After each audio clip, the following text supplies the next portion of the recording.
Welcome to the Protagonist Pub. My name is Tammy, and this is where characters gather.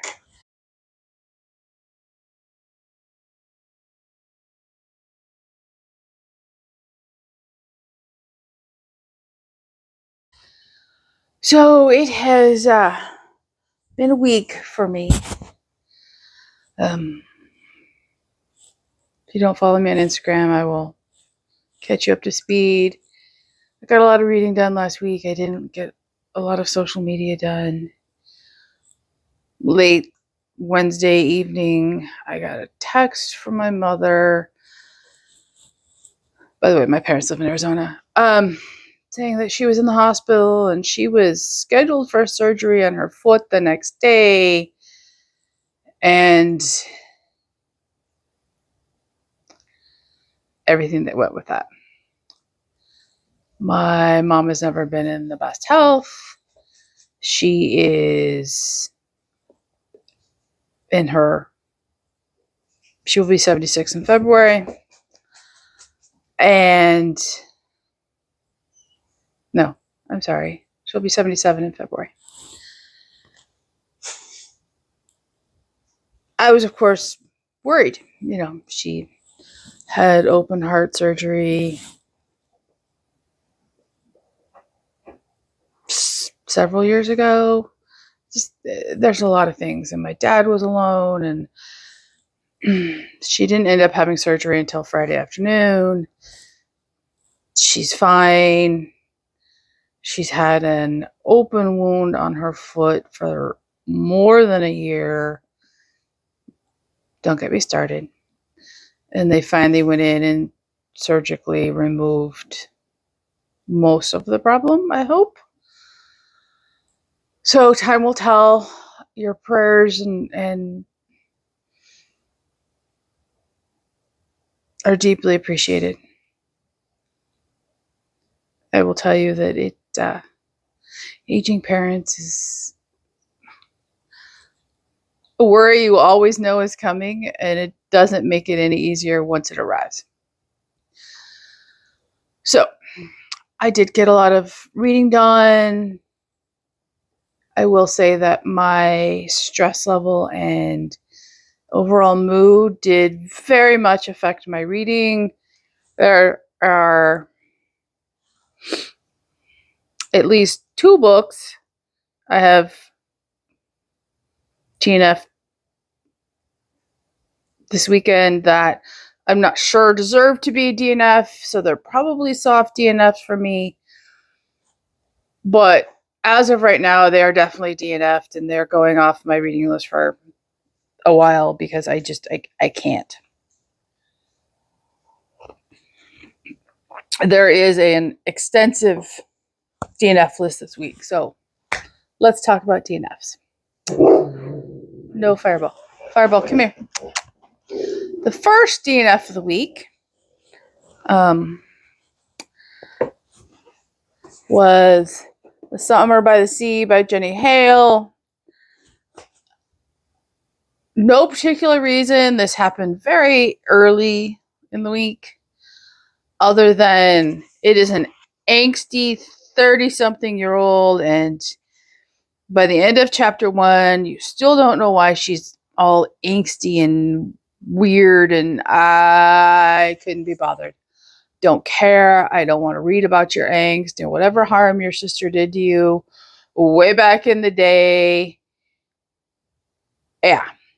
So that will be returned.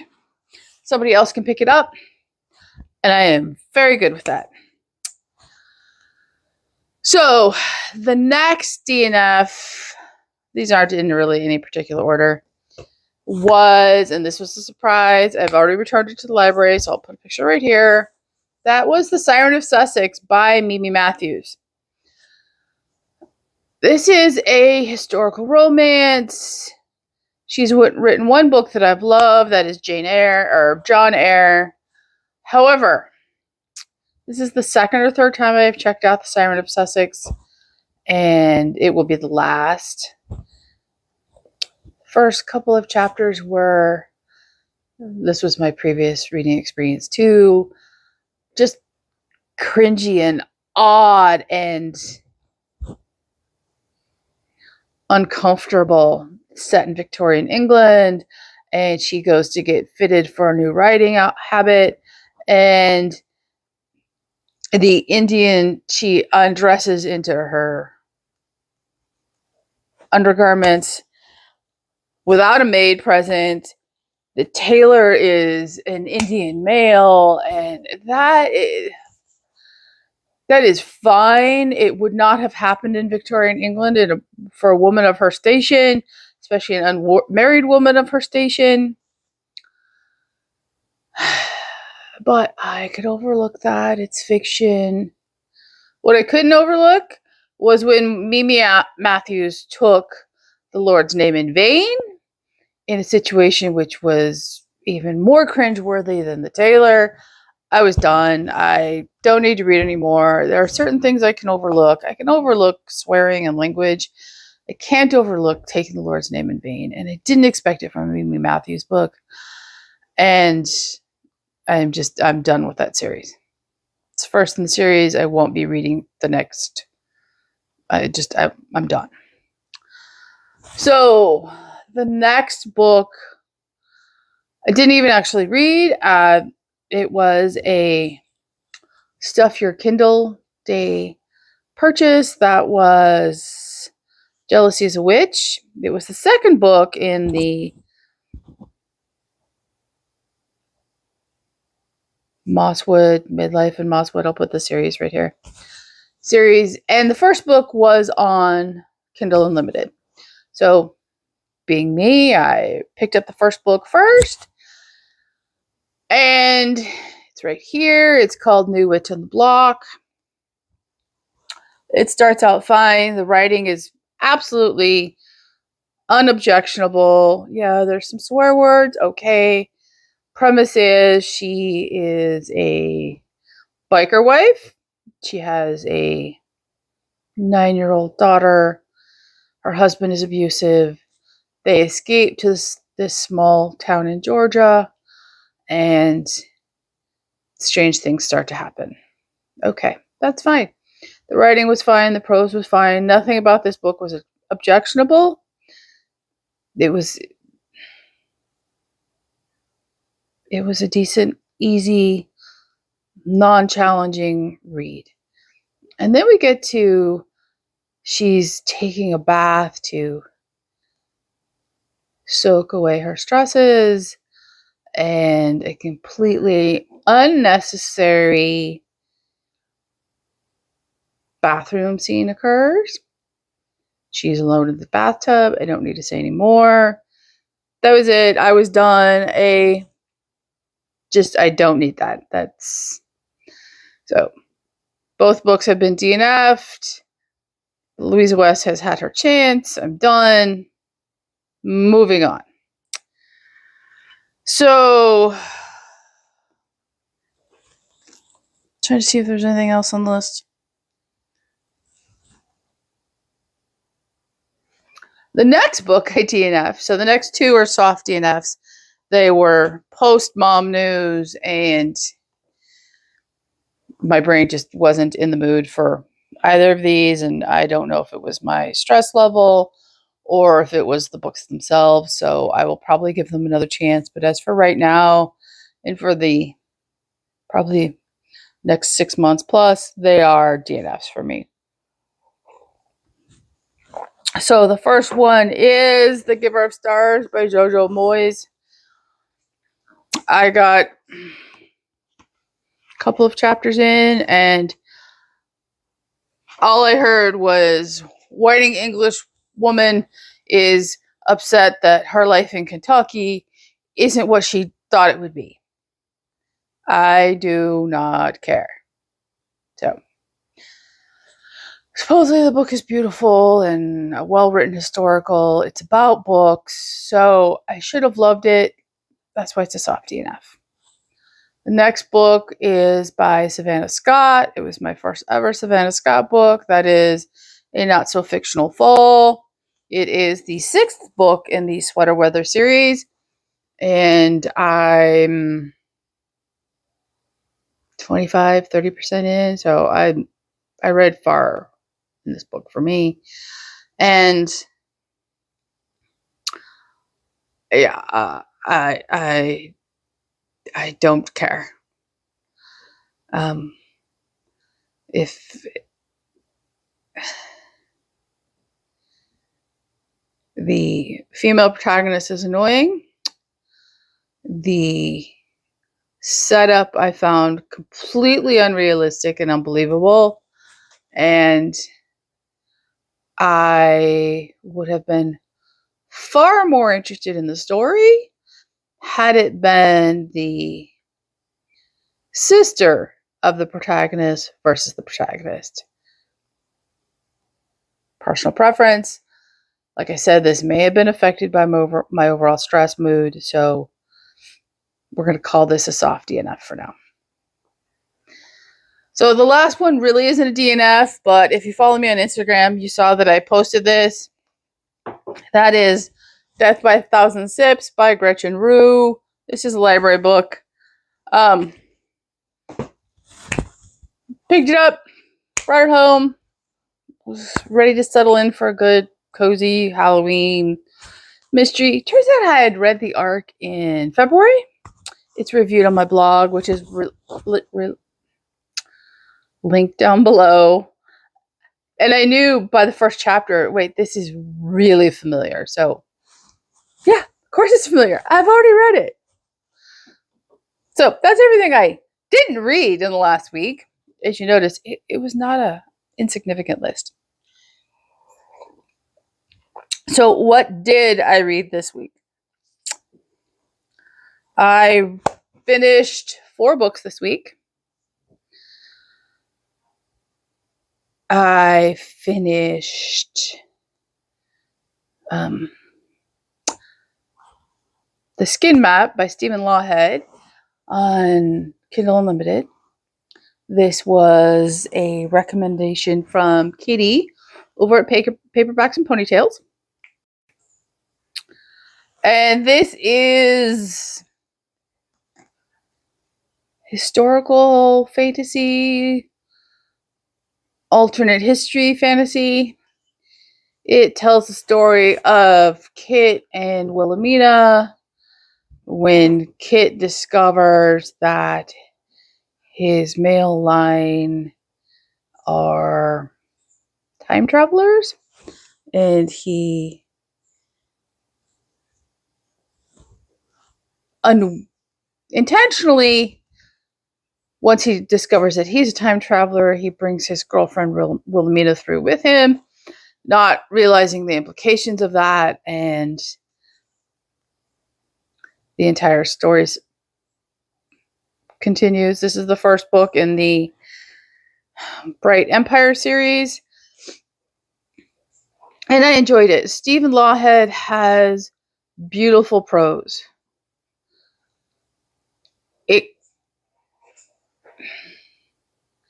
You see various times, various places in history. There are multiple points of view. And at times, for me, the prose got a little too caught up in itself and descriptive. But the action was great, and the overall story was great. And I will continue. I'm not quite sure when, but I will continue. I enjoyed it. It ends on a cliffhanger, and it ends rather abruptly. And the abrupt ending, I wasn't overly fond of.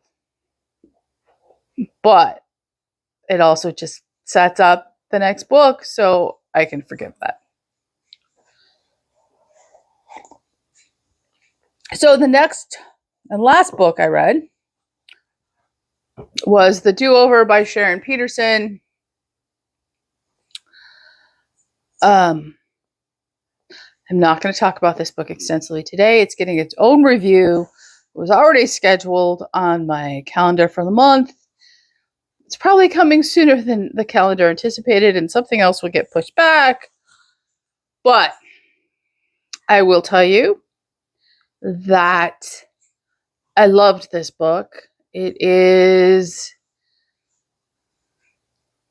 funny and sweet, and yes, there is some cussing. It is all situational. It is all appropriate. And it's very different in tone than the Fake Out, but it does still have a strong female lead, and it still is so relatable. And I'm going to save all the rest for my wrap-up review, and I will film that today and get it out here shortly. So, the last 2 books I read this week were physical. They were both biblical fiction. And so I will read. So the first one I read was The Daughter of Eden by Jill Eileen Smith. Many of you have read this. This was a birthday book for me. This tells the fictionalized story of Eve once they fall from the garden. And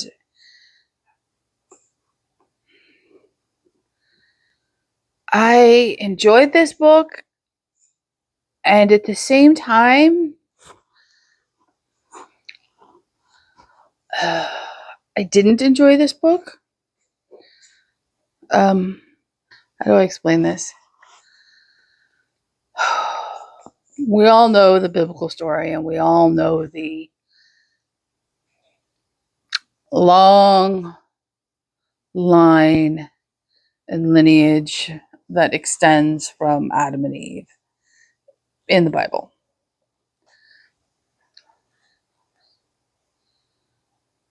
What we don't understand as children when we learn the story, and what our brains don't focus on, kept intruding on my brain while I was reading it, and that was the DNA problem. I don't know how else to put it. It's the DNA problem. And I understand that with God, all things are possible, and he made sure it didn't happen, but still, the DNA problem kept popping up in my head. That wasn't my overall problem with the book, though. The overall problem with the book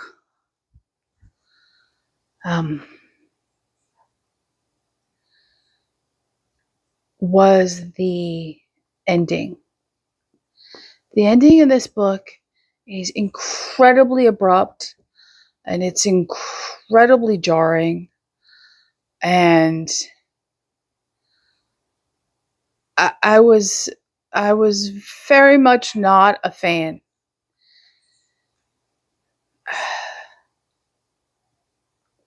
The story is good. It's a little disjointed. It's a little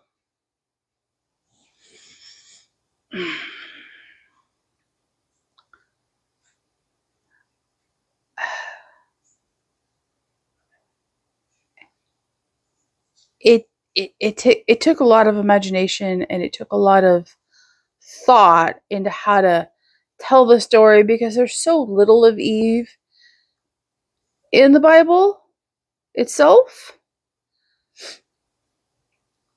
But at the same time, I don't think she was a fully fleshed out character, and I don't think there was enough interaction between Adam and Eve, and there wasn't enough of the Cain and Abel story.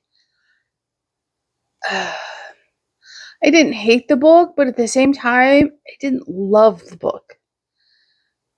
I don't know how to describe it. I don't know how else to describe it. The ending was very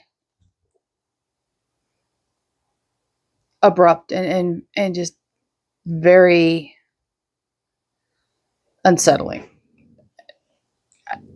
I was not a fan. The review is coming out on the blog. If it's not already released, it's coming in the next couple of days. So there's that. And the next book I read was for the Journey Through the Bible Readathon. It was the group read. That was A Pearl in the Sand by Tessa Afshar. This was my other library book for the week. This is a retelling of Rahab, or an imagined life of Rahab, I should say. It is very different from Jill Eileen Smith's The Crimson Cord, which I read earlier this year, retelling of Rahab's story. And they both have their strengths, they both have their weaknesses. And overall, the faith is much stronger in Tessa Afshar's version of the story. Rahab, it is a much more cohesive storytelling of faith than I found Jill Eileen Smith's version of it. Tessa Afshar tells a much more family-oriented story of Rahab, and a much more introspective Rahab is presented. And the faith is a constant from almost the beginning of the book.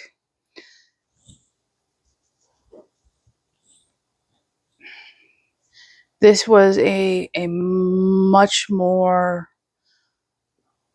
broken Rahab,